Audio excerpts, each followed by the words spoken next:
Phil, welcome to the club. How does it feel to have been appointed as chairman of Holmesdale? Well, delighted. I mean, I wasn't expecting it, but it came up as an opportunity, so why not? Tell us a little bit about your background. Well, I've been interested in non-league football for probably all my life, really, and used to go and watch Bromley back in the day in the old Eastern League, and carried on watching non-league football right the way through, and then in around about the early 2000s, something like that, I got involved with Orpington Football Club, and I must have been there about 15 years, something like that, so that learnt the ins and outs of helping to run a low-level non-league football club, and then went back to just watching the game, and ended up watching Holmesdale, which, you know, here I am sort of thing. What do you see as the priorities for the club, both in the short term and long term?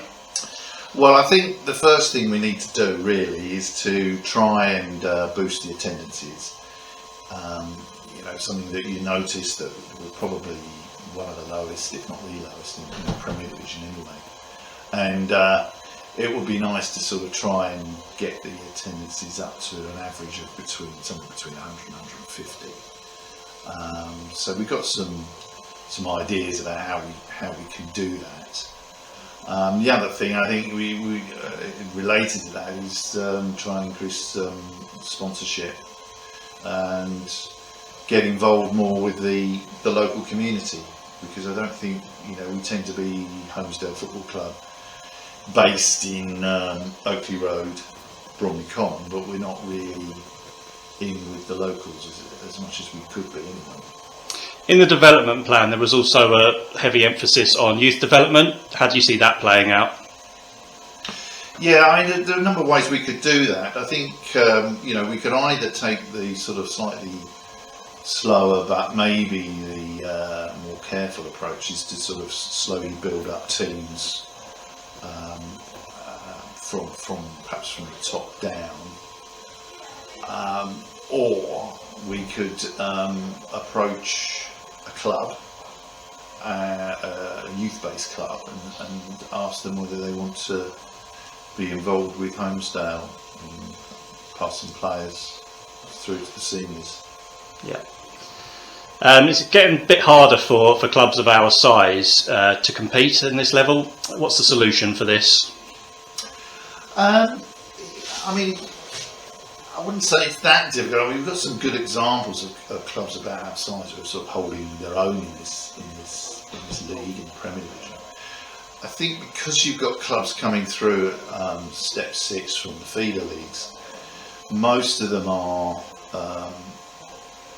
fairly small and haven't got their own grounds. If you look at Step 6 Division 1 in Scaffold, most of them ground sharing, and that makes it very difficult. I think by the time you get to Step 4, you've really got to have your own ground.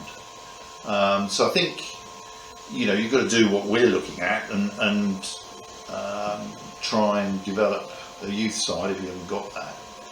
And to just make your club a little bit bigger, and the bigger, the more people you've got there to help develop the club, really. Yeah. And today it's the start of the new Scaffold season. What's your hopes going into today? Well, we always want to get off to a good start, don't we? I mean, we've got a tough opposition in Bearsted. You know, I think we've had a sort of mixed pre-season, but pre-season is pre-season, isn't it? You never really know until you get started how you're going to do. But we've got some good signings. We've held on to some players that we wanted to hold on from last season. So, you know, we're hoping for a good start. Yeah, let's go well today. Cheers for your time, Phil. No worries. Thank you very much.